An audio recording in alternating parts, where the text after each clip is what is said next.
Bring them here. Play this one. You take one.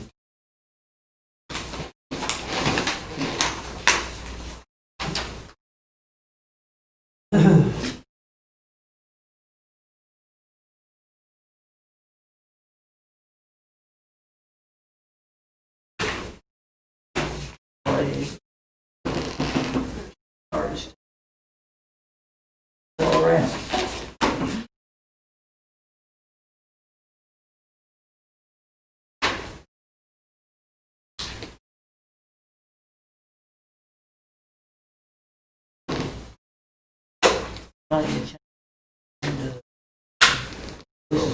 Actually, where we had that other.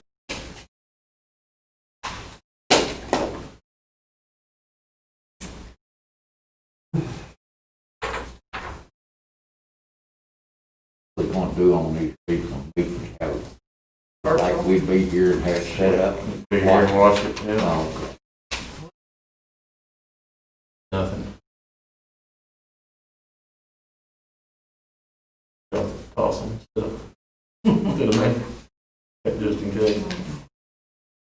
I think it's gonna do what it's supposed to do here. Mm-hmm. Yeah, real shiny.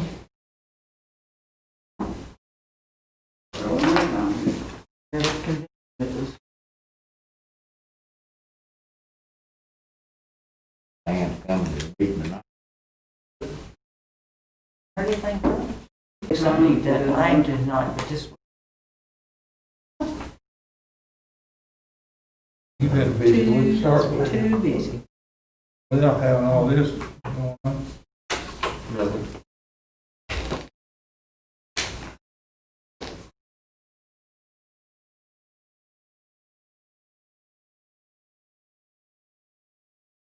Go on. You want. I have at least recorded. Okay. Oh, Sitting outside, I just heard the door. I've got it streaming, so Kevin says that he can see it, so maybe we're good. okay.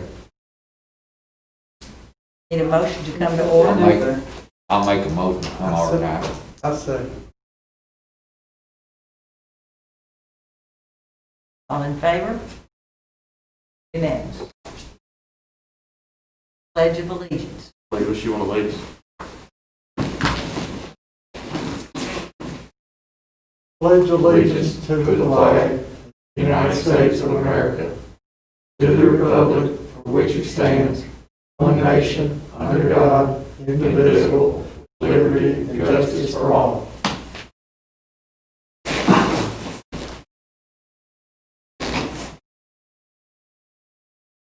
Minutes. I think everybody has an enclosure.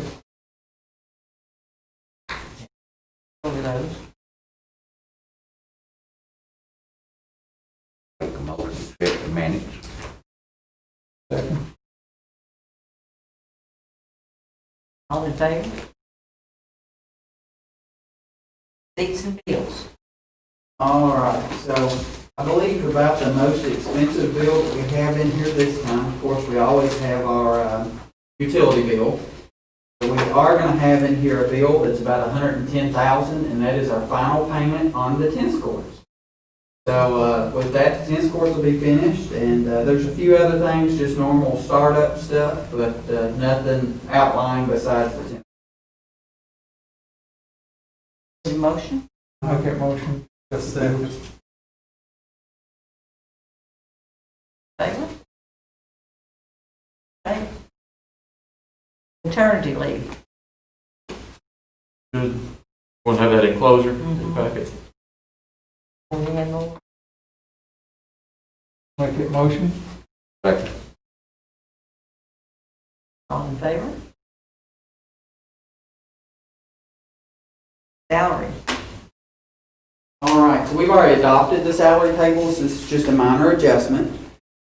We are moving our nurses from 7 hours to 8 hours per day. And that was a request of Cumberland Family Medical so that our nurses match their nurses as far as their schedule per day. And then also, we've added the Area Technology Center staff, since they are under local control. We had to add them onto our salary table.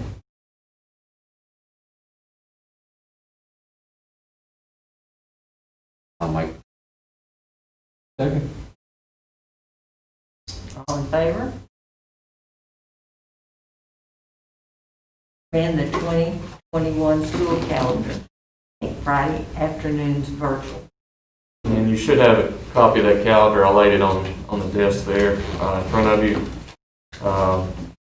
Obviously, it has our first day, as we talked about here recently, is August the 17th. The last day being the 24th, and it does,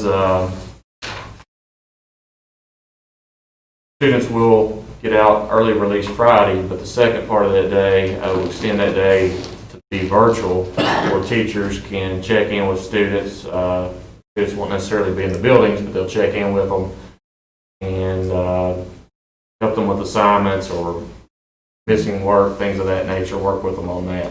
So we've done that. Just since we've had to delay our start, like a day in March is no longer there that we were out, but for the most part, the calendar is pretty much the same. We just finished just a tad bit later than we were.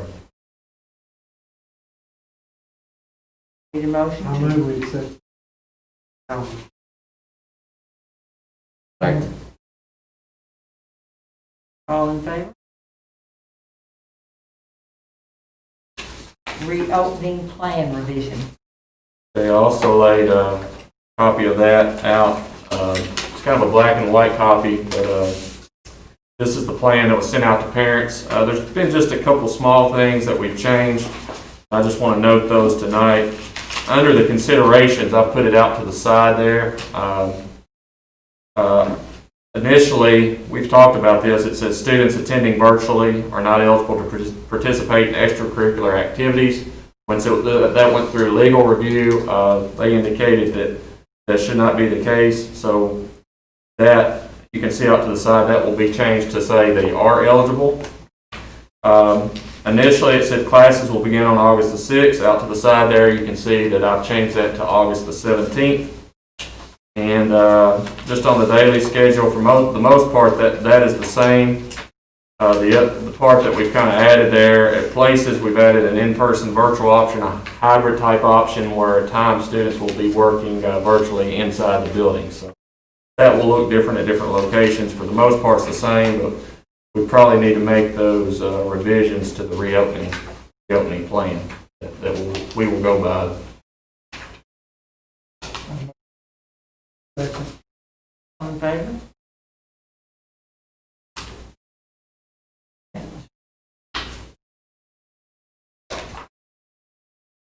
Amend emergency leave requirements contained in policies. All right, I've also laid that there on the table, and I'm just going to speak just a second on that.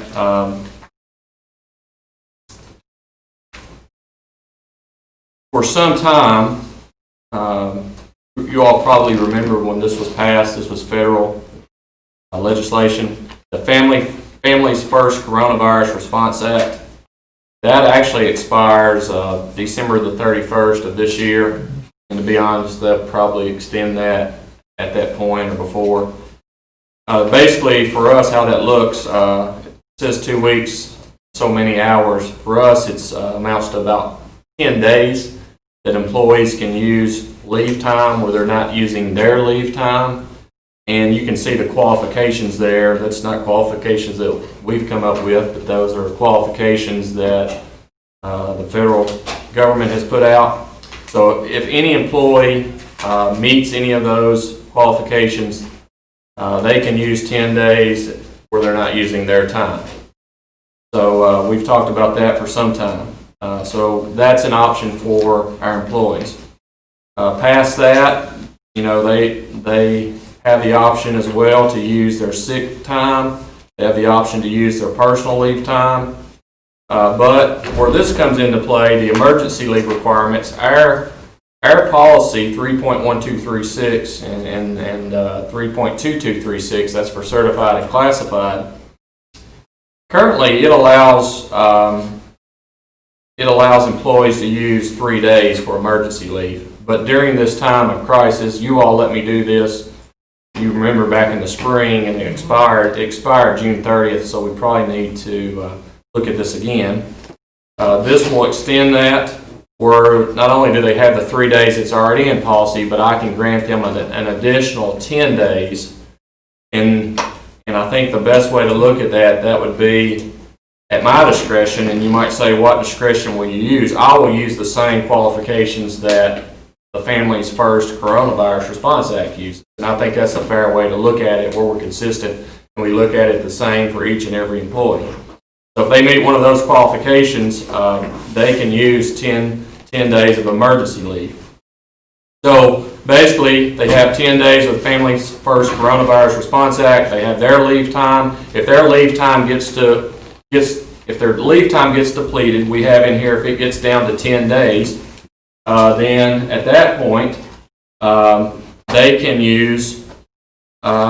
request from me, as superintendent, 10 days. And if you grant me that, grant employees that today, that will be at my discretion based on these qualifications.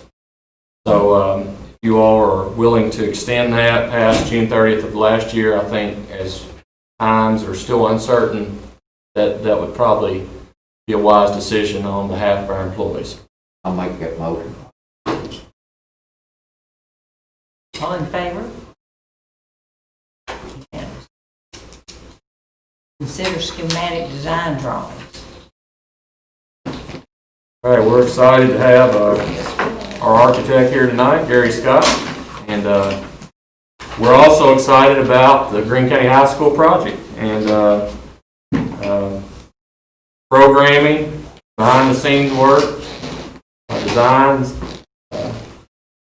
That's been in the works, so he's gonna present tonight the schematic design drawings for this project. And what he's come up with, he shared this with us. We've shared it with different people in the district. So let them look at that. And so Gary, we're gonna, once that comes up, let you lead the way here.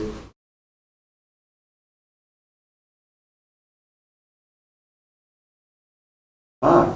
Did you come through any rainstorms? Sprinkle here and there. It was always ahead of me in the south. It didn't look like it did anything here. How are you doing?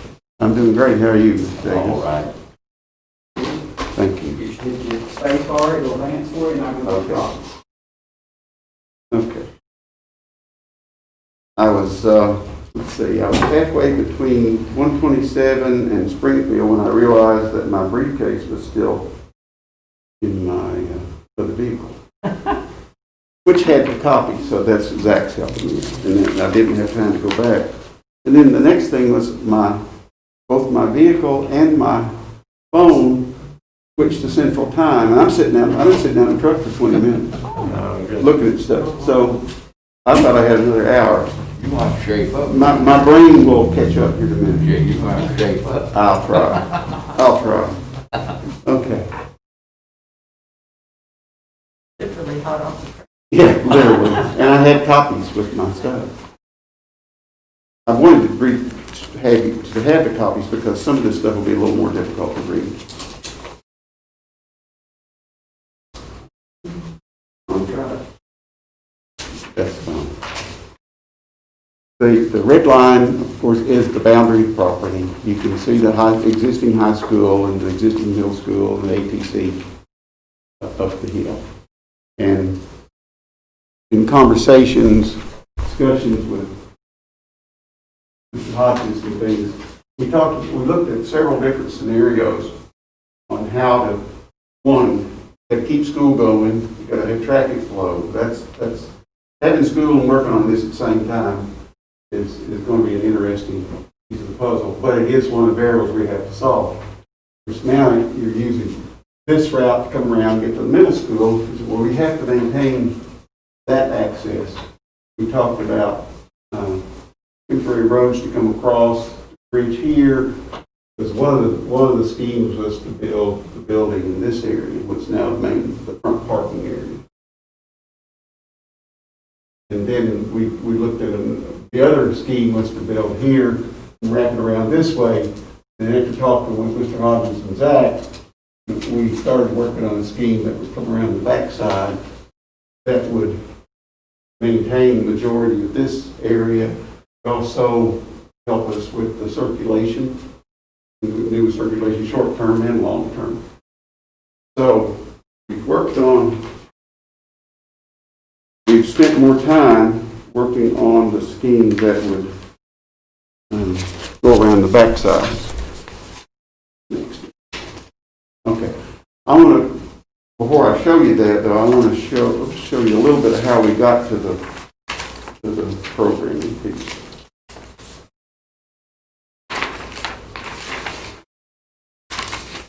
Okay. The first column on the left is a list of the department's model programming criteria.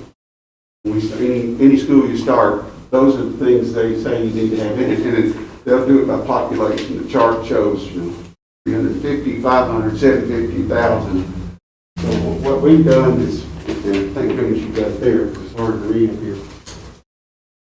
We made the list and pulled out the information that's required for a new 500 student school.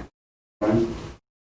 And these are all program spaces. For instance, for that population, their calculation is you need 15 regular classrooms, and that's 4 classes, plus things like foreign language, health, those kinds of book classes, if you will, regular classrooms. And the department's guidelines are those that are 750 square feet, which is the same as the classroom size in the middle school. Think of it that way. I mean, intermediate school. Elementaries are larger; they're like 800 square feet. Little kids have more stuff. And then you go down the list: a special ed room, self-contained, which you call FMD. Resource rooms, they indicate that you need 4 of those. So you're think of 2 regular classrooms divided.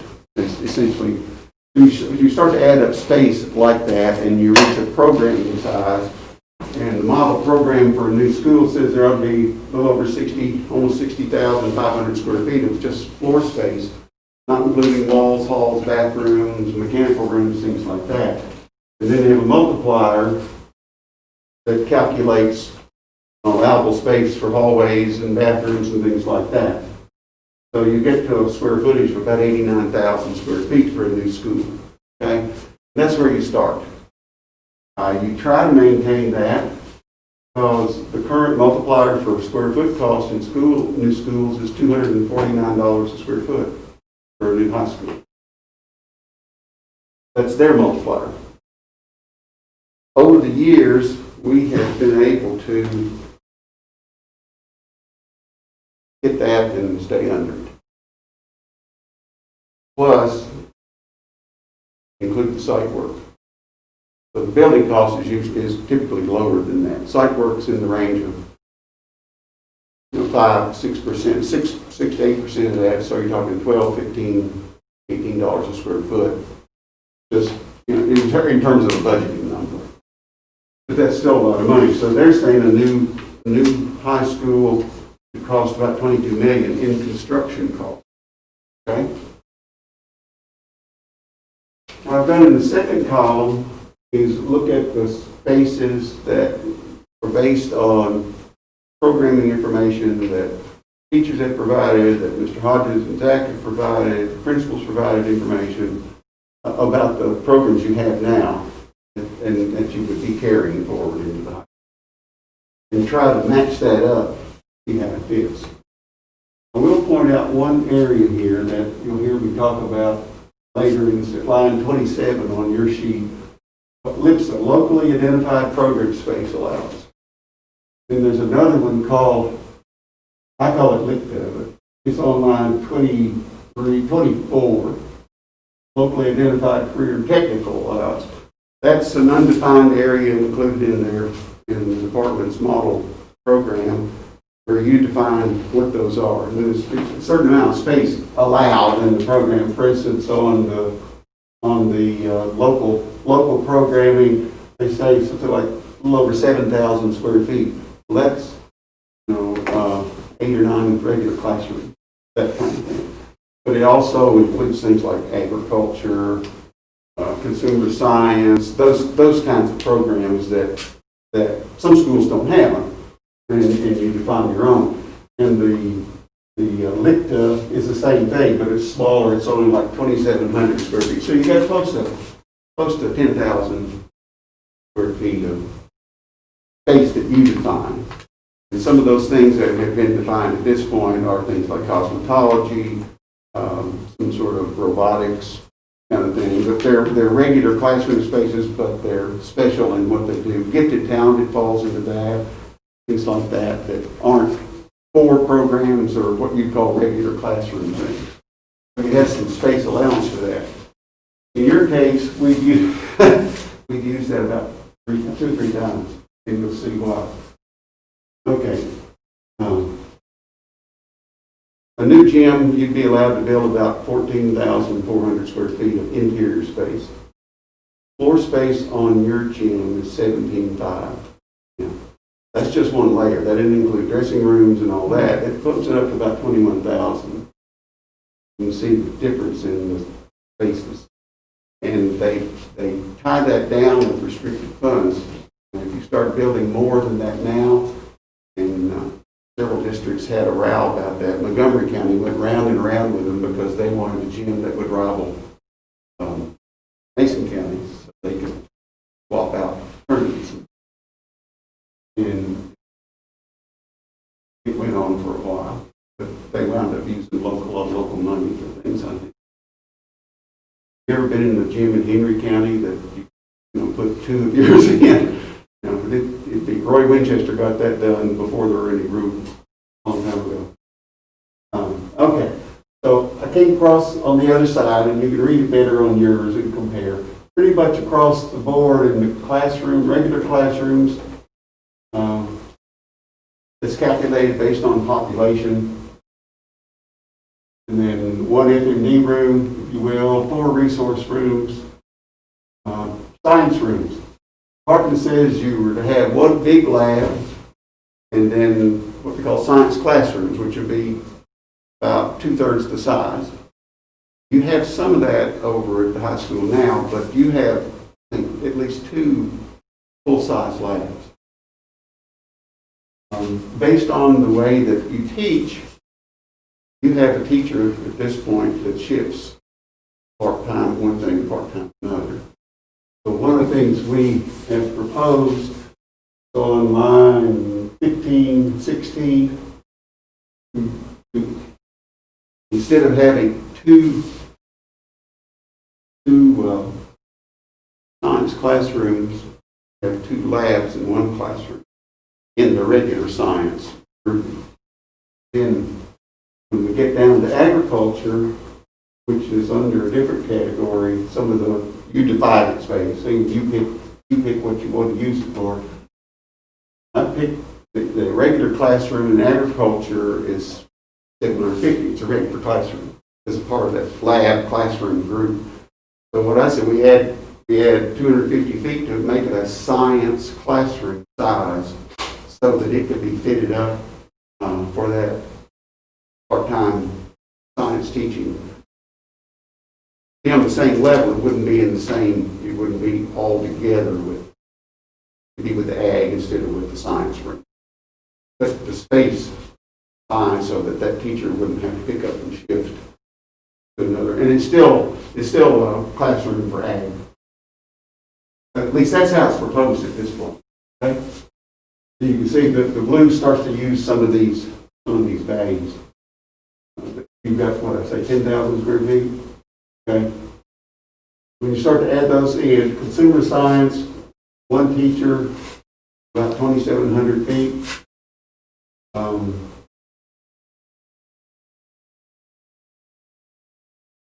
One of our plans is to use one of the existing spaces. I won't tell you which one it is yet. You'll just have to see it in the program. But to use that space, reuse the space. Okay?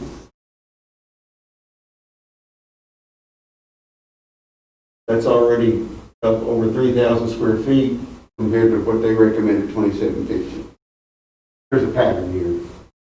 When you get down into agriculture and the spaces to be there, we've hit our number in terms of, and their programming, model programming numbers are about their maximum sizes, they're like minimum sizes, but they quickly become maximum sizes when you start applying budget numbers to them. You could build a classroom, everybody recommends bigger classrooms, 800, 900 square feet. Right. That's not where you spend your money. You spend your money on the labs and building up the other course offerings. Because they do cap the amount of space you can build, and that's where we're headed with this. The fitness area actually counts. We count as one of the self-defined spaces. So it's about 4,800 square feet. We're going to talk about PE, how that affected things. You have a cafeteria, they say 3,000 feet for a new cafeteria. I'll talk about that in a little bit. Library media, you can see those numbers, how they start to add up. Line 39 with the auditorium, the department guidelines say that an auditorium for a 500 student school should be made to hold 350 people. They figured that one out. I don't quite understand that. Pretty damn dumb, man. Well, it's kind of hard to figure that. Yeah. So, Hard to social distance. Yeah. 500 kids, so 350 auditorium. they figure that's as many as you have in there at one time, which I didn't say it had to make sense. I'm saying that's their model program.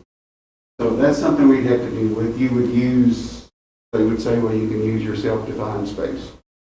Where they head with that is, at a certain point, if you exceed their model program, sometimes there's rules about where the money comes from to do it. Sort of like building the gym bigger. Okay. I listed it at 500 students. I looked at one of the numbers that you gave me was 550. We'll have to see. Right now, I've got 5,500 square feet in the program for it. That should take care of it. Kitchen's a certain size, that's pretty common. The admin area is never large enough. They say 1,700 square feet, a little over 1,700 square feet, plus 300 for the family resource area. So you're talking a little over 2,000 square feet. And when you take the list of offices and employees you have, it gets a little bigger than that. Go to receiving. Anyway, that's kind of a run through the spaces. You start to see the red numbers. I'm starting to add up how much we're over, and I'm trying to understand how we get to the number we do. Almost 71,000 in program square footage. And we've solved their model program needs, but because of things like the gym being bigger, things like that. When you multiply that, not even using this number, actually on the schematic that we have, we're at about almost 108,000 gross square feet.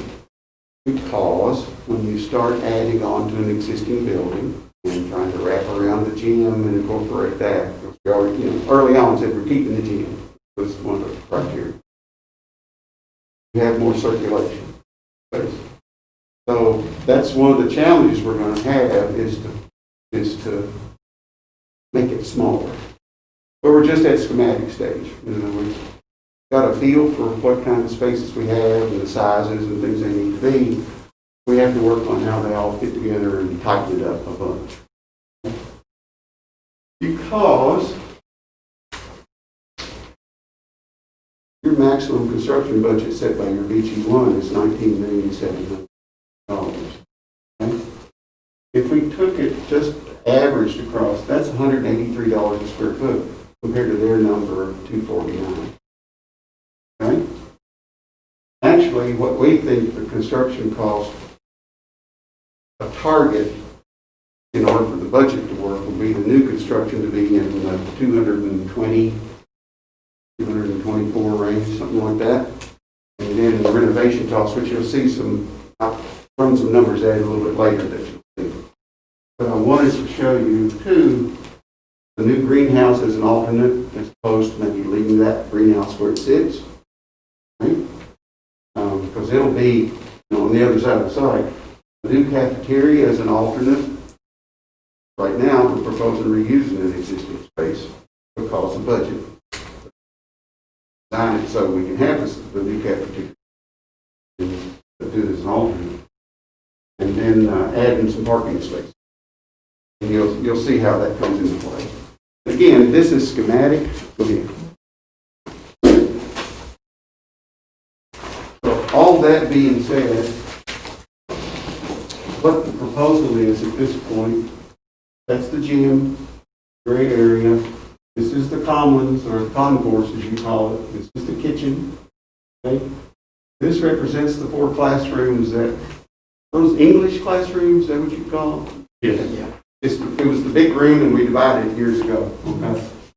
That's those existing spaces that we're proposing to hang on to. We're also proposing to hang on to another space that's right now is the mechanical room, and bathroom there, and the custodial area. Okay? So I want to take the mechanical room and use it for the agriculture classroom/lab. Sizing is right and idea of what we're proposing. So the concept is this.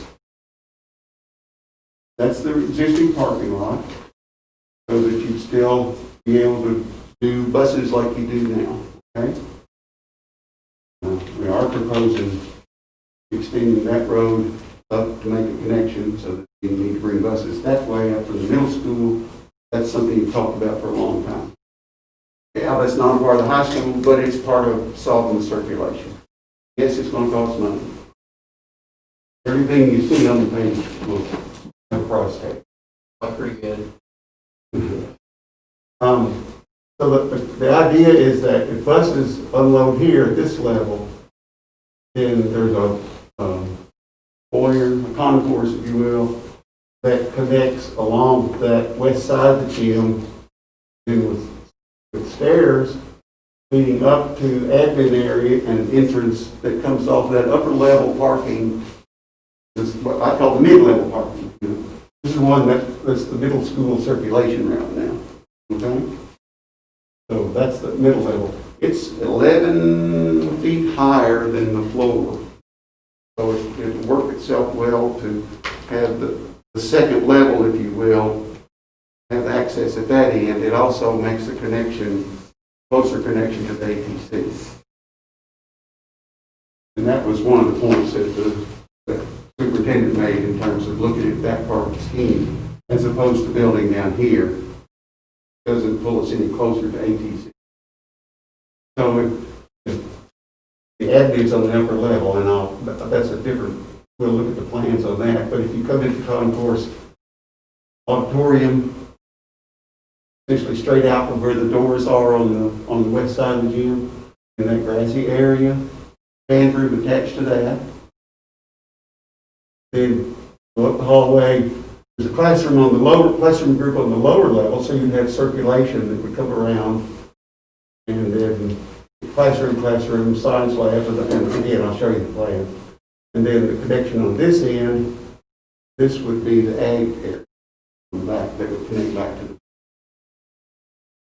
And if we looked at, long term, we wanted to move the greenhouse closer. Most places don't have it closer. Most of them have it as a remote. Most schools do. That one, that was the place it needed to be because that was the only flat place you had anywhere at that point. Anyway, I think I'm going to say about $75,000 is what I've estimated a greenhouse comparable. But that's where it sits now, and you can kind of see the outline of the existing building. And then the possibility of some additional parking, connecting road around so that you would have a circulation route around the building. again, it's schematic, it's ideas to talk about how we see if it makes sense. Okay? Any questions about how it kind of, like I said, the new thing kind of wraps. Existing contours for the base bid, if you will. Initially, interim, whatever you want to call it, that would remain cafeteria. But just cafeteria, not main entrance and all the things it is now. We built a new kitchen. The kitchen would be essentially where the front door is now. And then cafeteria on this side, so that at some point, majority of public activities which involve the gym or the auditorium or some kind of reception that you might use the cafeteria for, you can start to control access. And then a different service model rather than having the kitchen services back here now. Well, it doesn't work very well to renovate that kitchen if you're trying to tie circulation around it and delivery and all that kind of thing. So you essentially build this and then occupy this one for something else, that space. I'll show you that. So you'd have parent drop off or public access to admin would be here at this level. And one stairway going down to this level, but all the classes would be essentially separated here from that point. Okay.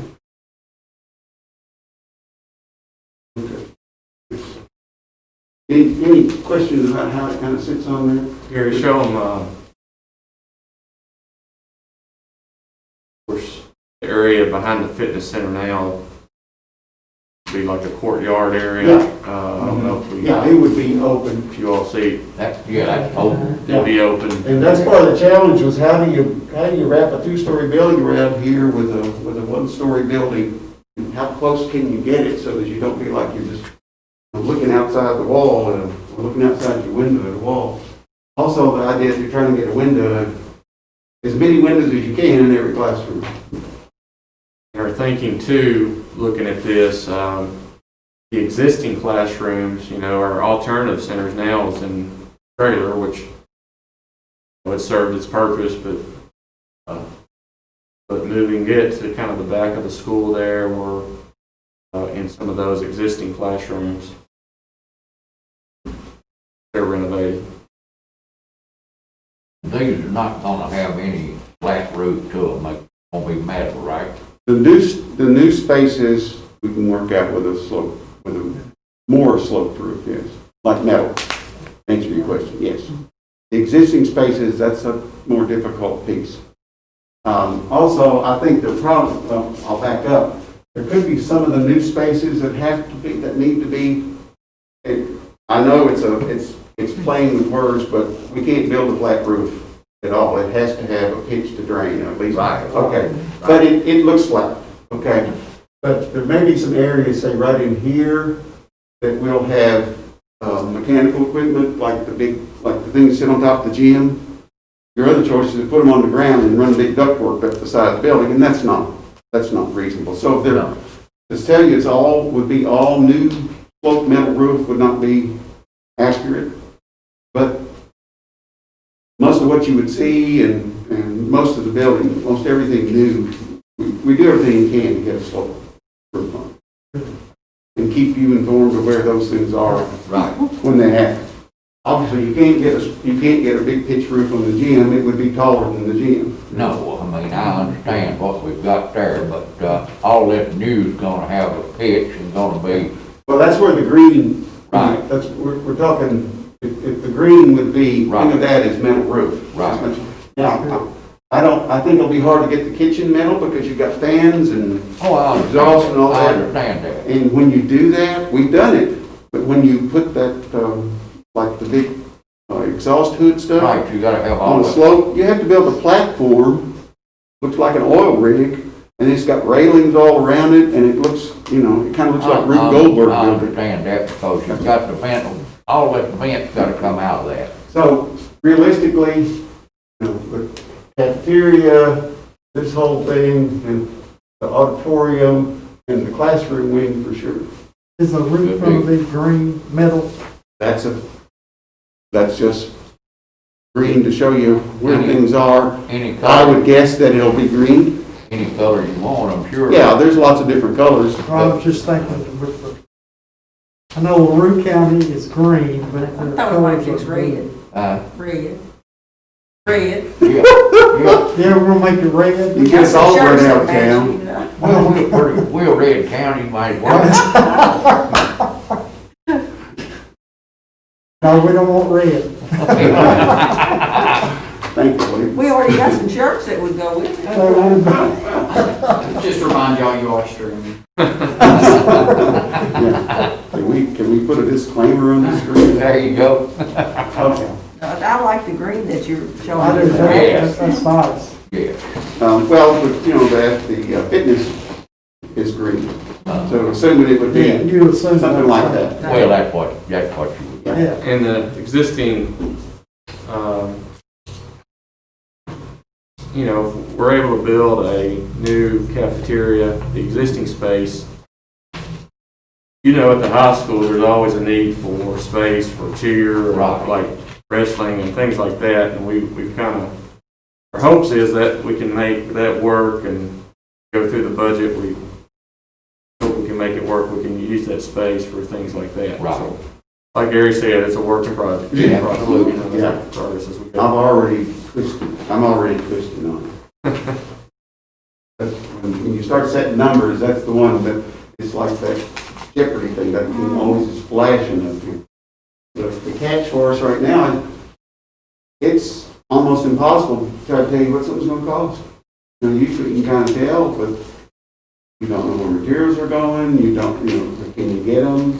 We've had to change materials a couple times on a job in progress because they just couldn't get them. Or it's gonna be, well, yeah, we'll get them sometime. So, it's really hard to put a price on it.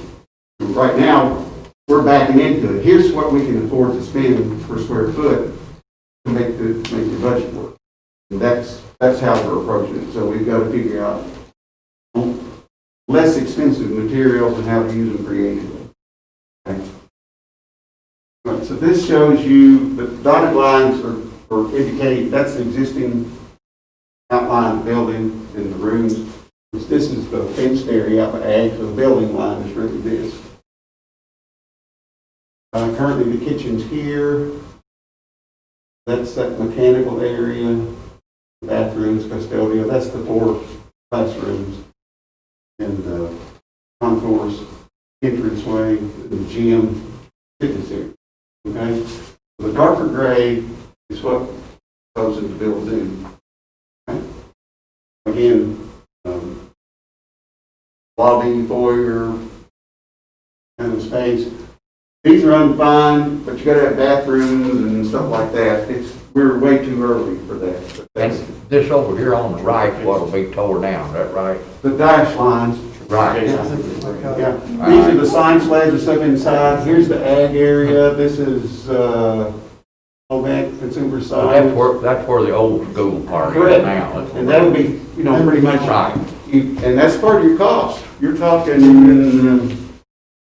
$300,000, $300,000 to take that down Right, and get it in grass. absolutely. But that's, you know, I don't have that on any of the budget things at this point. Yeah, I get to swing a sledgehammer at some point. Well, you could probably get student athletes instead of lifting weights. But when you get it all figured out, you put it all on that budget, cause when we bid on this damn thing, we don't want to have to come back 15 times, and want more money and do this and that. You were under the bid law, you were not on model procurement. And the biggest difference that we've seen in doing buildings is that with model procurement, you bid it, and if it doesn't fit the budget, you can negotiate, do some adjustments and negotiate some changes with the 3 top bidders. Go from there. But under the bid law, if you're over budget, you have to rebid it. That's the biggest difference. Um, What was it, your comment? You said, how have you done in the past? And I said, well, so far we've been under because we've loaded it with alternates to try to ensure that. Every building we've built, Marshall, we've been under the same bid law. It's never been an issue, but I told him, sounds like being under budget's the place we need to be to start with, so. But we try to have alternates that have some weight to them, like the cafeteria, for instance, or like moving the greenhouse, or some paving, some things that cafeteria affects the material function, but it's something we can plan for. Things you could still build the rest of the building with. But going back and changing, I mean, you can do some things like change some finishes, but that's nickel dime when you're trying to get $4 million. So it's just part of the process at this point. Okay, so, Coach, and you can see a little better on your drawing, I think. You have a foyer, and these are sized pretty close to what the department model program is. So there's a proportional space in here. So we'll probably have to tighten this up once we get into it, because there's a lot of circulation space. Then, so you have an entryway. This would be where the buses would pull up and unload. Or have a porch of some sort here. And auditorium. And what you see with all the overlays and lines there, that is the footprint of the Metcalf Middle High School auditorium that we did several years ago. So if you've ever been in that, that holds about 480 people. One thing they'd asked Gary previously, different entrance points to the gym. And they know, very much aware now where the public comes in. Where would, just so you can point them out, and some of them still may be in the works, but yeah, you have, these would become primary, now the outside doors. But you have this foyer, access to the auditorium. This becomes of the public area. is there one door into the foyer, or is there two on both ends? Well, you have what, 12 doors there. I mean, from the outside. On Going the in. outside, your access point would be here, okay? You could allow this way, because we'd be able to tie off that, because you're going to park you up here, they'd come downstairs. So, okay, so the public access points would be here, that would be the plan. However, these are access points let's say after a ball game, for instance, may have parking out here. People may choose to go out this way and exit. There would be doors here. So, but it's a matter of how you control them. You're familiar with Allen County's deal. They got this whole big concourse on both sides, and they bring people in both directions, but that means they have 2 ticket setups and 2 control points. You could do that. Let's say you're having a regional tournament or something. You could do that and bring people in this way as well as here. But I would say this would be your primary public entrance here for events. Think of it that way. You're going to have some people that will complain because it's too far to walk around if they're parking up here. So you'll probably allow this as an entrance point. What we have to do is design it so that this can be closed off. Comes along. Come right down the foyer. Yeah, and you come down steps. Right. I'm thinking, right now, that's almost 28 feet wide, so this room's 24. No, this room's 30. But you're talking about, at this point, we're talking about pretty good width of space because it's hall space and it's the public space instead of a 8-foot hallway. Right. So, and then you'd have a stair that would, at some point, would take up part of that width where it goes up to this next level. But we also have to be able to get around the stair because there's a corridor that connects the lower level. So your circulation around that way. So in the plan, on the lower level, all these spaces would be, this would be location of the cafeteria. So we build the kitchen such that, and we'll do 2 kitchen plans in terms of layout. depending on which one we do, and then be able to, essentially what you do is you design this so that it can work both ways, and your serving line's gonna be here or here, and that's what I gotta figure out, and that's as far as I've gotten, just about, no, that's where we have to head with it. So if that were cafeteria interim, you know, you build this first, move this over, and then renovate this. This is just right for consumer science. They won't like it as much because it's probably one of the few spaces that won't be able to have a direct window outside unless we can open up an area and get them view the courtyard. Now, typically with consumer science, there's so much cabinetry and equipment on the wall, windows get in the way. So that's, that's a little bit of a trade-off, but it's probably the best space that could function in something like that. So this becomes a connection point to go around. So you have, on the lower level, you have the science. You see the bigger ones, that would be the 2 science labs as a science classroom, 2 science labs. And the rest of these have numbers on them. I just numbered them for now because we have 15 classrooms obligated. I have another plan that I marked up that says the ones on the upper level are the core classes. There's 12 upstairs, English, social studies, and math. But that doesn't mean you put them there. It's just a way to say, okay, have I allocated space for all this? I did show some of these resources. I wrote lists on some of these because that, again, accounting for available space for you to use, cosmetology, robotics, that sort of thing that doesn't fall in the other category. And then I was looking at a core area, toilet room, janitor, IDF, computer, wiring closet, I call it. And then I was showing the media down on this level. Now, this area would be about this far above the street level at that level if we left the grading there. But the idea would be that we create an area to get windows in that, even if they're high windows. Think of it like the ATC windows in those business labs. Light you can see out, but you get wall space to work with. But again, science labs have a lot of cabinet work. But that slopes down so that by the time you get the media area, the windows in the media area would all face the river, face east. That dashed line you see there, you can see how tight the site is. That's that driveway. So we have to deal with that as part of this too. Plus, there's a big power pole right there that feeds the equipment on that rooftop equipment. But that's, we'll have to deal with utilities anyway. All that would have to be done. Okay, so you come on around the corner. I'm showing FMD down in this area. Remember, this is a courtyard space. I would think they wouldn't be paved. We would have something green in it.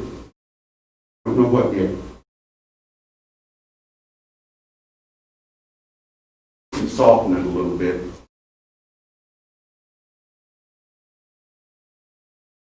And I'll add here too, that this design is very much being based on teacher recommendations, teacher requests. I think chief, among their concerns was to have adequate windows. And so that's why kind of what drove most of the design was to try to get as many windows into our classrooms as possible, because most of our existing classrooms do not have windows.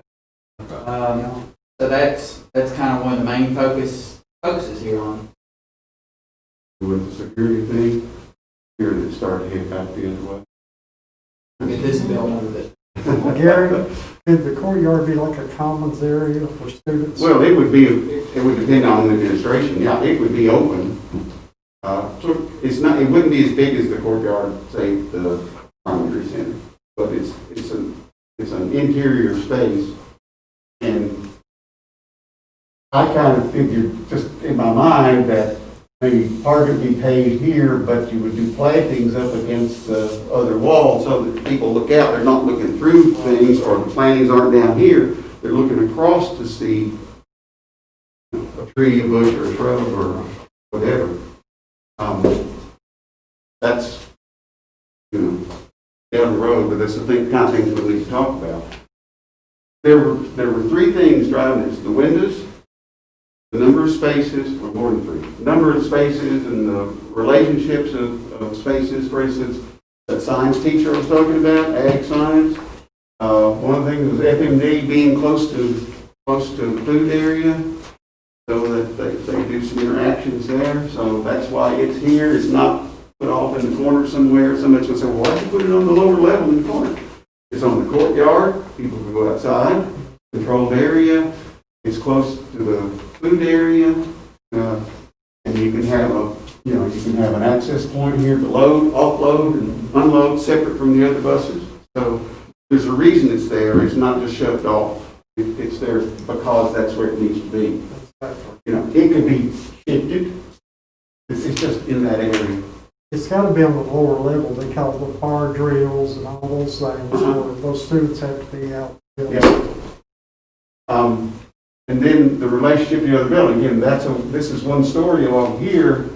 You can't bump right up against it, or we can talk about, we take the roof off of that and make it a two-story space. So that it's all closed in, but then you don't have, then your windows are gone. So the dynamic of getting windows and everything starts to drive how that sits, the parking up there.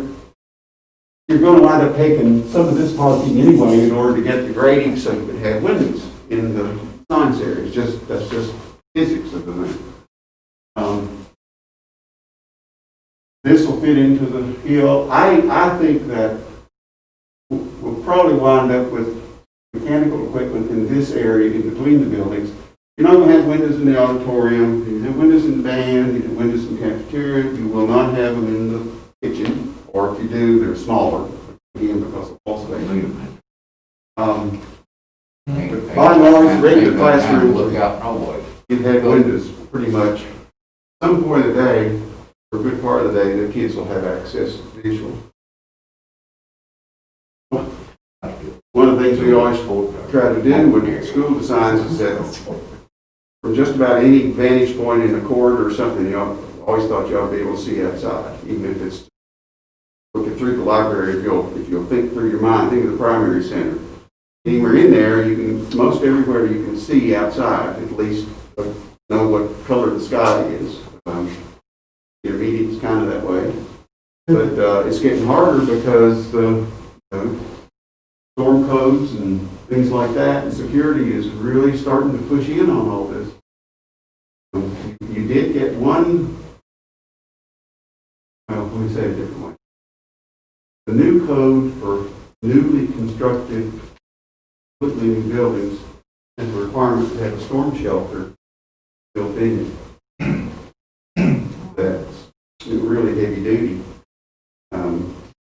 That's fine, but you don't have funds for that. You're talking, another $1 million cost to add something. To do it the way, structurally the way it is, the way it has to be done. But with this corridor, essentially below grade, you'll have a big storm. Everybody on the upper level would come down to the bottom floor. Gary, where the cafeteria is gonna be at, how much of the parking space is it gonna take up? Take up half of it? That's that row against the building. This is the other side of that row. Uh-huh, So yeah, you'd probably lose this row of parking yeah, because of bus traffic and stuff. right. But you might be able to get some parallel in there, some other, that's just something. Haven't gotten that far, knowing that you would. But if you remember, I was showing that we make a connection here, and you could get extra parking here. Yeah. I've got a notion Yeah. that this is probably going to be, somebody's going to claim that for some practice or some outside activity. And another thing we talked about, depending on the funds, is maybe having another parking lot over there around where the existing On building the is, side, to try to right. connect the middle school and high school, Yeah. to try to alleviate some of their parking issues they have down Yeah, there. like in this area, because you already have steps and things going down. Right. Right. And that it would follow too, if the greenhouse stays where it is. If it's functional and not having problems, then I looked at that thing, I don't see a way to salvage it and move it. By the time you did, the way it's built, Leave it right where it's at. there wouldn't be a lot of things you could say, so you just about start over. We have moved them, cost about as much to move it and add on to it as it did to build a new one. Leave it like it was. But it's, pretty far out. Okay, so, let's see, yeah, and I was showing ag back here, again, trying to use part of that existing space for the classroom. Let's go to that next slide, so we can see the upper level. Show the road. Show that, the road popped up there. Yeah, go ahead, that's fine. Can we go Next, again? yeah, go ahead, next one. There you go. Here it is. So the only two-story part of the building would be the upper level, move it that way, the classrooms above, and again, they're numbered, if you notice, there's 12 of them, I just to make sure I had things covered, I wrote in the core classes up there, 4 of each. And then with one resource room, which you could divide, you'd have 2 resource rooms on each floor, essentially, half classrooms. And then in a core area for toilets and services, a computer lab, and art room on that end directly above the media center. And when you start doing 2-story spaces, you kind of have to start looking at, okay, I've got this much space on this floor, this much space to try to deal with other stuff. And it worked out pretty well. Sometimes spaces get bigger because you have to match up walls and things like that. Gary, I know you have a connector there, parking spaces out behind the building. The drive that currently goes behind the high school there, and around behind the greenhouse, will that remain? This one? Yes. Yeah, I and he talked about doing it. That goes down to the middle school. Yeah. So that one will still be there, along with the new Yeah. connector. One of the good things about doing this on this site is the site cost should be less. I don't know if it'll be half what it normally is, but it'll be less because we don't have a lot of site prep and grading and all that to do. The utilities are there, you have to move them around to fit. So you're not running drain lines 500 feet and things like that. We should have some savings in sight that will go towards the building. How much is that banquet comes off? Bank, where the parking is now? Yes. Well, if you figure that line is the edge of parking. Right, Okay, that down, and you see how it goes right. here? So the building starts to pull away from it at that point, and it runs downhill. So this is second story, so these would all be above grade. But right here, if that's the main entrance, I'm thinking we're actually going to come up, 2 or 3 steps from the parking lot area, because that, more than 2 or 3 steps, that floor will be at least 2.5 feet higher than the parking lot. We talked about lowering the whole thing, but then you get into ramps and, it's just a mess. So we try to keep the lower floor even with the gym. And then, so you have an entranceway, and then somehow incorporate a ramp that would pick you up and turn back and still wind you up at the front door with everybody else. But you probably would lose some of this parking right here, because I want to take that bank back at a slope to be able to get light into those lower rooms. And I don't mean a light well where you build a wall 2 or 3 feet out. I'm thinking something where it's got a bank that you've actually planted in something that you wouldn't have to mow. And another one of the bonuses here, where we're building at, we might be able to get rid of a water line that causes us a lot of issues. That's another one of our bonuses that we're That's still hoping. causing a lot of problems. Yeah. So the admin area would be here on this end. And if you're driving up this way from on that drop off, you can drive through there and you can kind of get a feel for what it should be. It's really a good view because this would be the first thing you would see as you come up that, you make that entrance. So this would be the main entrance to the school. create, that's the front door, if you will, for the public. It is somewhat helpful that we're building there. Should be less disruptive, but you could tell it's going to impact a good chunk of the site, so circulation is going to be critical. This road is going to be critical. And it may be, for instance, that connection to the middle school, when the first thing's built, because that entrance will be a part of a loop. It can also be part of a loop because you'll probably wind up at some point unloading buses back here, just because that's not a place you want to be. Or you would load them here at this end. It's always, the logistics of that, it's always marveled at road builders and how they have to figure out how to keep traffic. It's not unlike that. Except it's more concentrated. Just pile it all in there at once on you for about half hour a day. Right. Twice. You don't have a lot of tailgaters at high school. Tailgater parents that show up at 1:30 in the afternoon and pull their lawn Just chairs at the out. primary and center. Primary, Primary, yeah. They'll back all the way out to these windows. Wow. Okay. If they wait and come 10 minutes later, then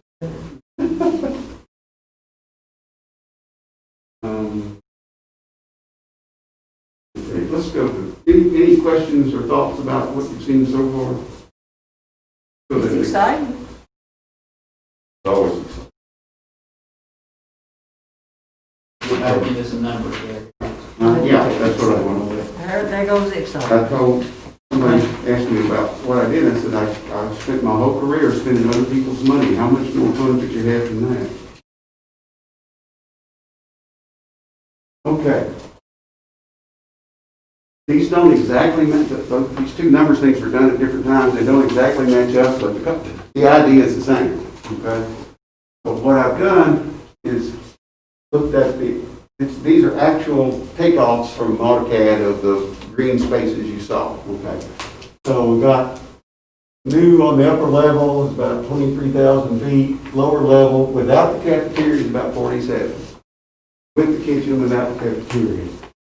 I plugged in $224, okay?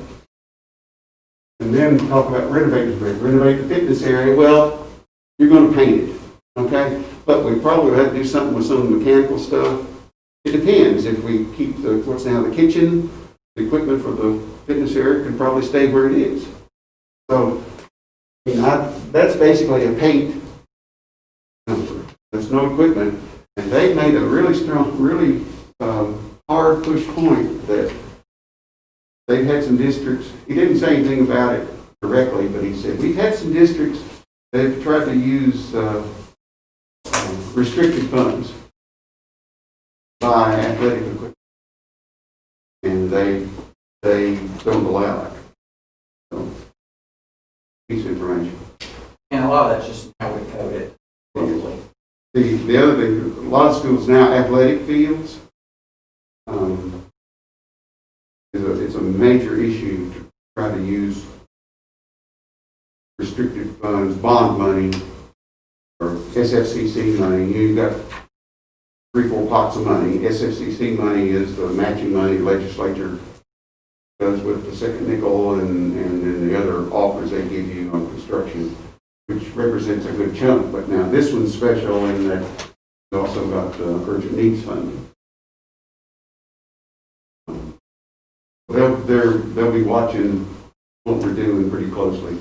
Good news is we're not trying to build athletic fields. That number on the fitness center, I mean, that could be potential money that could go. Yeah, I mean, it's a number. Yeah. You know, but it's not. I mean, our own. You'll spend more than that on last furniture. year. Yeah. Okay. The gym, I said $100 a square foot. Figuring you got pretty much everything in there, but you want to replace half the bleachers. Okay. You want to add some seating. I figure it'll be, new finishes, a new wood floor. We talked about the possibility of expanding the wood floor to 94 feet instead of 84. which seems to be where the schools doing regional tournaments are going, college size. That would take tearing up some floor, and there's a cost there. I don't know what that cost is, but it would be a cost. I've just assigned a number to it to try to figure out what kind of money we got to spend here. If the HVAC is in good shape, that's, a chunk of money. Still don't know what the roof, that sort of stuff, somebody has to find out. But you see, that still adds up, and I just took the 1 footprint, because that would be the roof. That'd be the roof area, because it's 1 footprint. I didn't double up and say, well, the upper level of bleachers add 6 square feet. Cafeteria, they say 3,000. That multi-purpose area, their concourse is 5,300 square feet. But a lot of that's circulation, and would stay circulation because of the relationship to the gymnasium. You wouldn't load, I mean, it'd be a lot like it is now in terms of table settings. You've got circulation on both ends. But at least you have to keep it stable. But it wouldn't make sense, and we talked to John Gilbert, who's your architect rep at the department, the other day, and Craig kind of set him up for some of this. Like, if we're over this limit by 1% or something, it makes more sense to renovate an existing building that throws you over by 1% or existing space, and to tear it down and build a space that's 500 square feet smaller and costs more to tear it down. Did you hear back on our finding? The letter's on Greg's desk. Has been there for several weeks, but he was going to ask again. But there's no problem with it. And he said he changed the wording in it to reflect more about doing renovation, incorporating renovation into it rather than just building a new facility. So he said he tried to make it general so that it didn't say, well, we're going to renovate this for cafeteria, we're going to renovate this as this. It's just renovation as a part of the construction process. John's pretty easy to work with. We trained him for about 3 or 4 years. It'd be nice to work with us. And I was showing $175 a square foot. I started at $200. I was playing with numbers, but assuming you're going to have new ceilings, new finishes, and new HVAC for that, so you really got the shell. That's what you got. And comparing that to say, cost that much less if we have, you'll probably have to have a roof too. Doing science, that's about what the department's number is. That'll actually, that may be a little low because you've got so much plumbing and stuff, and things like casework and things. Alternate area, that's, at this point, that's those classrooms. We don't know if we can get it through the department in terms of including that in the high school project. They say, no, you've got to spend other money for that. So we're looking at some other ways of tying it to the project and having some conversations with Mr. Hodges about what we call it. We'll see. But I assigned some money to it about renovating because it would need, not only would it need new roof and finishes, if you left the walls where they are, roof structure there doesn't match the square room. It actually goes diagonal. And some columns pop out in places, so you'd have to build a new wall around it. It's drywall. The wall between those 4 rooms and the cafeteria is masonry. So that would be a cutoff point, but it's still going to turn to an outside wall no matter what you do. Then you start to see these numbers. Well, lo and behold, okay, that's because I manipulated the $224. I wanted to try to find a number that we could kind of get in our brain. There's not a number there for demolition, that sort of stuff. I'm trying to see how the numbers would work out. It's a schematic idea. So, that's without the cafeteria, $104,500. With the cafeteria, it's almost $108,000. your anticipated cost is just without the cafeteria? If you remember, the new cafeteria, about $750,000. And these numbers are on that page that you have. Here I had site, normally site would be 5 to 6%, roughly $12 to $15. So we could have some savings on the site cost out of that 19. That square footage cost, that 224 would go down because we got site costs, we got demolition. It's just, it's a placeholder at this point to give you an idea of where you are in the total scheme of this. We have to get a building that's made of materials to get it down in that cost range.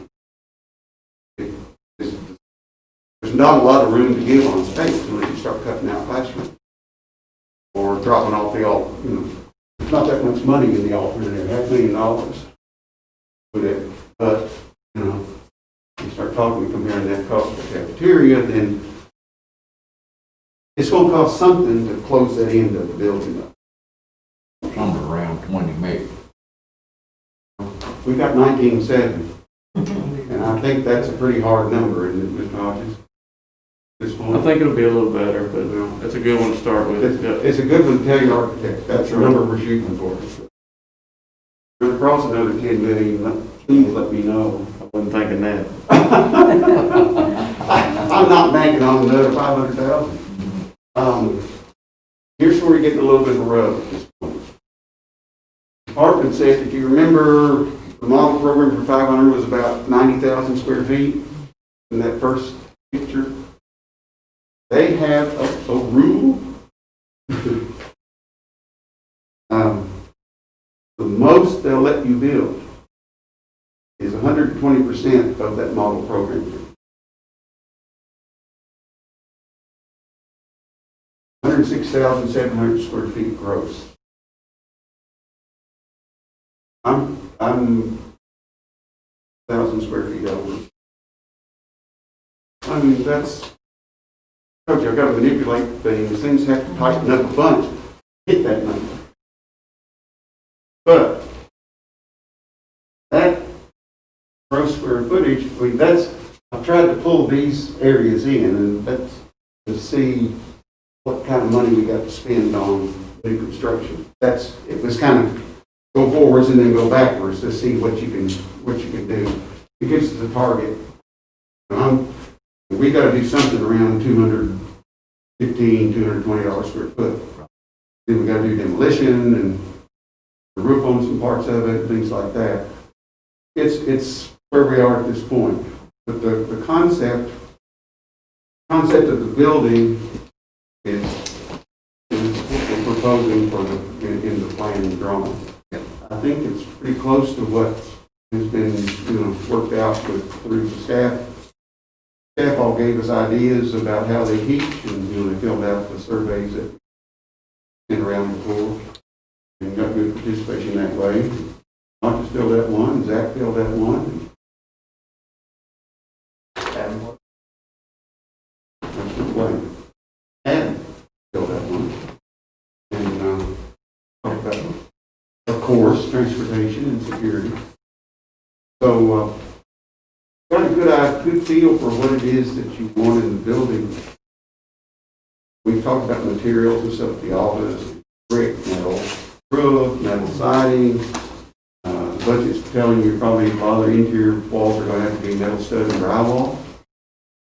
So we're even going with the idea whether it's a steel frame and the exterior walls are metal stud. Brick over top of it. And different materials cost differently. And like I said earlier, unfortunately right now, it's hard to tell you what anything costs. We know what money we got to spend, and we have to work in that direction.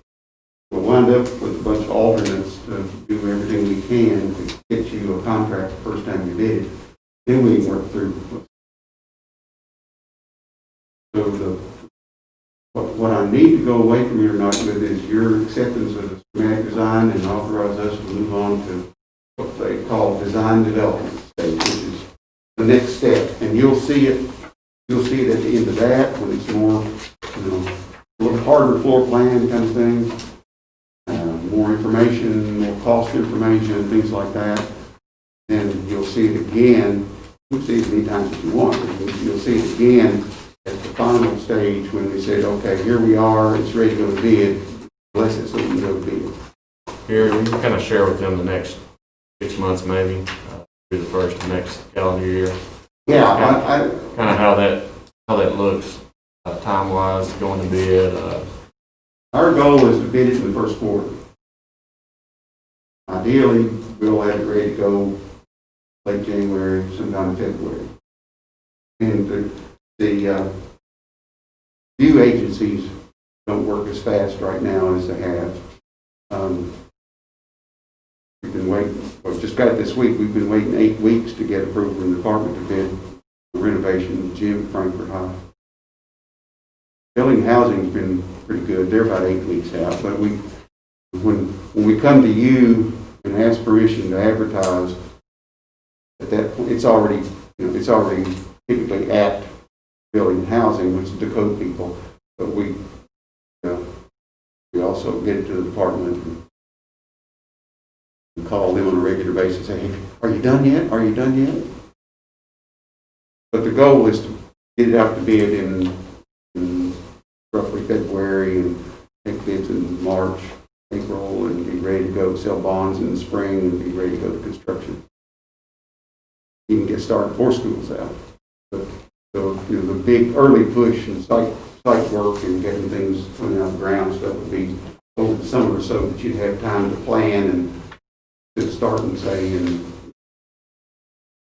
middle of February on construction and everybody's going, well, what do I do now? Got enough things on your plate. We'll work with Especially right now. with you guys and with Adam and working out this transportation thing. You know, how many buses you run at one time and where they are and where you got to stack them, all those kinds of things. The details now start. Thank you. I'll make the motion. I'm gonna stand. Here you go. Marshall made the motion. Leaders, all in favor? Yes.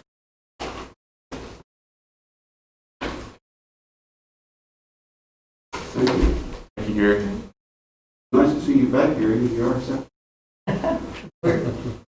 Nice to be anywhere, right? It is.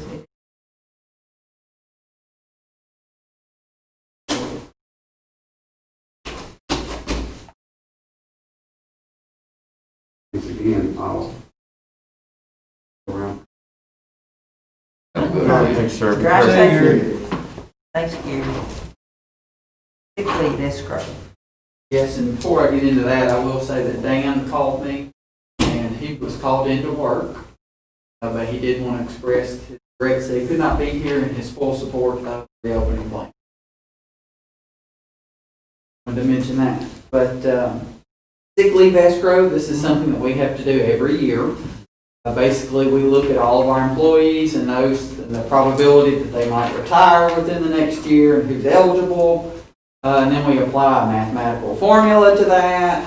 And it's just something that we pretty much just have to set aside some money in case they do retire to pay out their sick leave. And for the current year, that amount is $136,000 and $897.78. $136,897.78. So we just need the board to agree to escrow that amount. Second that. Favor? Approval? Next. All right, once again, we have one external booster group, and that is our band boosters. So we just need approval for them to continue as an external booster. Worked pretty well for them. It does, and I'll tell you, you know, I do look at their financials. I audit them, and this will be the start of my third year at the district. I audited them last year. I did not find anything that I would consider suspicious or out of the way. And the boosters do a really good job of raising money for those students, and they raise a lot of money. That's band. And, Who tells them what colors to buy? Well, I don't know. Well, we need to get a little something in on that. Want to make that motion? Yeah.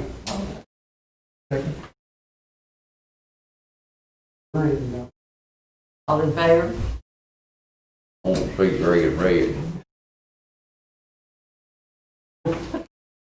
Do you?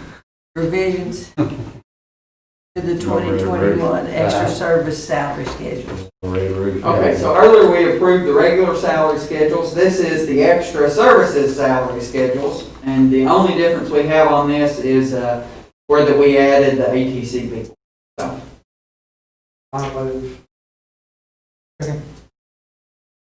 All in favor? Emergency. Reading of policy 313.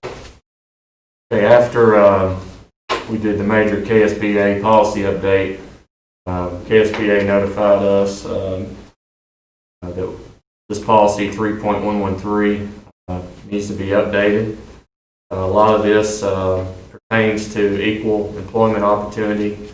A lot of it pertains to Title IX. I've got a full copy of it here. Title IX, sexual harassment, things of that nature. I've read through this. I do not see anything out of the way. Brings it up to code is what it does. So my recommendation would be to accept this policy update that KSBA submitted to us. I'll make the motion. All in favor? Do the Title IX procedure. So this is just the procedure that goes along with it, so I would recommend the same on it. Make that motion. All in favor?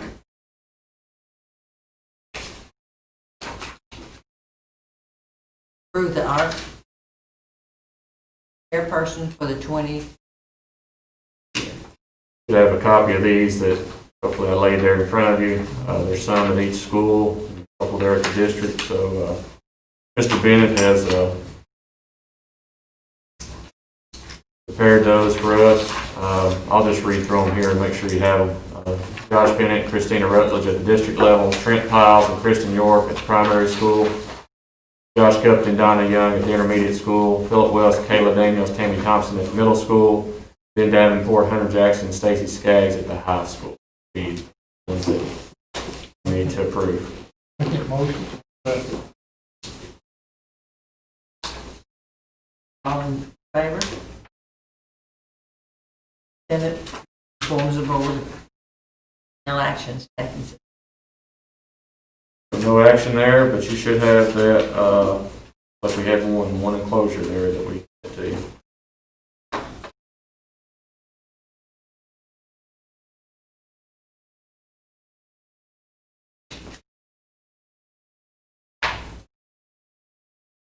Right, before I forget about it, one thing that I want to do here, Mr. Turner has submitted a request for a fundraiser approval to sell safety glasses to students during the school year. So, fundraiser for them. So if we could, before I forget that, if we could approve that fundraiser request.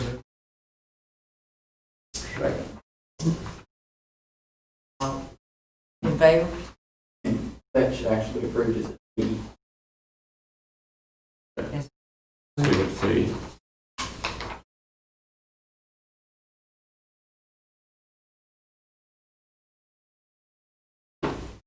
Okay, All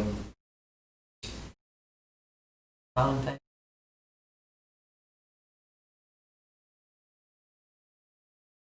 and with that, I'll just close up before we adjourn here. As we've made known to the public, did a one call today, also released a social media post yesterday. In-person and virtual classes will begin Monday, August the 17th. That's this coming Monday. I know you all have received many calls and many calls of support. feel like we have a great plan in place. Obviously, many families, several families, probably maybe around 20% of our families would choose the virtual option. That'll change probably a little bit as we go along. It's not quite to 20 yet, but we will support them in the best way possible.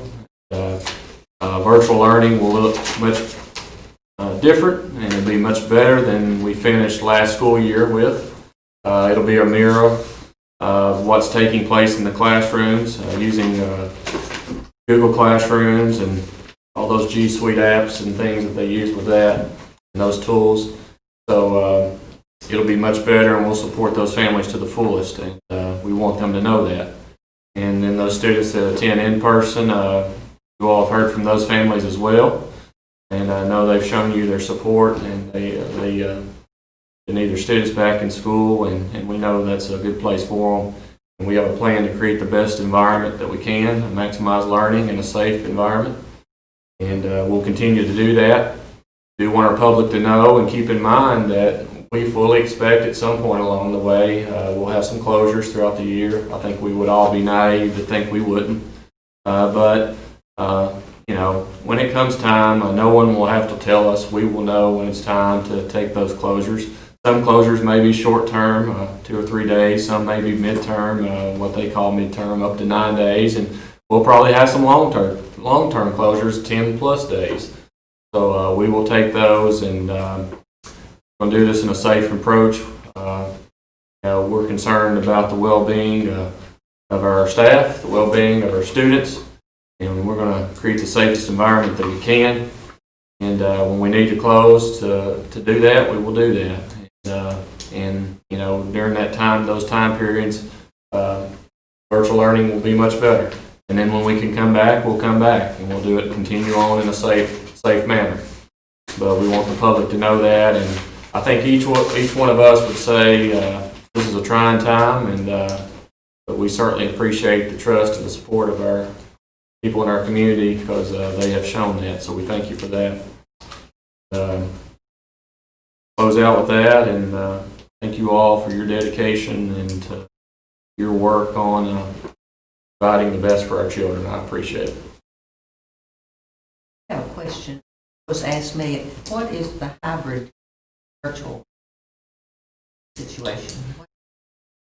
That will look somewhat different at each building. We have some buildings that, our class sizes are once you take out those that are opting out and going virtual, those class sizes will be really small. We're talking 15 kids, 15 students, instead of the normal 20, 25 students or more sometimes when you get to the upper grades. But in certain circumstances, our class sizes may be a little bit larger. So we've created a hybrid virtual type setting where to lower those class sizes down to around, to keep those numbers lower. They may be in the classroom with the teacher for some time, but once that instruction is received, they're able to go to another site. It could be a gymnasium, it could be a cafeteria, it could be a library, and they're able to work on their assignment there, socially distanced, on a Chromebook, something of that nature. And that does two things. They're able to go and work, and then in the classroom, those numbers are lower. Some of our schools, may take this opportunity to, they're going to record their lessons anyway. So, they may have some students in the classroom, and then they may have some students viewing that recording from another remote location inside the school. So parents are still able to send their school. Maybe they don't have access at home, internet access. A lot of people have internet access. It's just not adequate. It's especially not adequate for families that have 2, 3, 4 kids at home or more. So they're still able to send their kids, and we're still able to provide time with those teachers. At the same time, we're able to provide a location where they can go and work virtually as well. And our whole goal is to limit contacts, limit class sizes, provide social distancing. And I'll say this, our administrators have done a great job communicating with staff. We've we're all wearing these, and I think it's much more acceptable. I think that's one thing that's come a long ways in the last month or two. It's much more acceptable. In our kids, it's, you know, it's neat to watch them. They'll put them right on. They don't even think about it, and they're wearing them, and they probably do a better job than we do. Oh, of course they do. And they're ready to go. So They sure are. we fully believe we can create that safe environment. So that's a little bit of how that will look. It's probably a little bit different in each building, but that's the purpose of that, to lower those class sizes. It'll look a little bit different everywhere. So we're excited to get going, and you'll see us spend a lot of time out in buildings the first of the week. I will say this, Cumberland Family Medical is going to have people here. They're going to be watching as kids come in. They're going to be watching as kids are in classrooms. And I told them, tell us if there's something we need to do better, let us know. And we'll work on doing that better. And we're excited to get going, and I know our families are. I have another question that's been asked. What if a child becomes anxious and wants to change virtual? Is that a problem, or do they decide they want to come back to school? Is there a time that they have to apply? Right. We for sure wanted, just due to health concerns, that type of anxiety. If they're currently in school, the in-person setting, and the family or the student gets to the point that, you know, they are anxious or they don't feel as safe, they're able to transition to virtual that day or that hour or that minute. Now, going the other way, you know, just for logistical reasons, just for planning reasons, we need a little more time. So we're going to let them transition back in person every 4.5 weeks or every midterm. So start of a 9-week period or midterm, we'll let them transition back. So They can withdraw to virtual at any time, because we felt like that's the one that they would need to do immediately. And then if they're ready to come back, we'll probably have some students that start the year virtual that want to come, and maybe in 4.5 weeks or 9 weeks, once we see how this goes and what happens with the virus, they will transition back. Any other questions? Anything else? Motion to adjourn then. Before we do, the next regularly scheduled board meeting will be the 10th September. Now, there's no other. All in favor?